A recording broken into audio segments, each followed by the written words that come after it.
How to clear search history in Etsy. In this video, I'm going to show you how you can easily do it. First of all, open the application. So now I'm in my home page.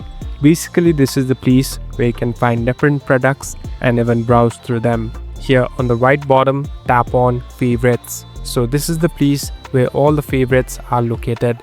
Here on the right top, tap on searches. So these are the search history. Here, every searches that you have done on Etsy will pop up. So in my case, I have some. Now in order to clear it, here on the right top, tap on this clear button. Now it will take some time and it's all cleared out. Now you can go back and start shopping again. Thank you for watching this video. I hope this video will help you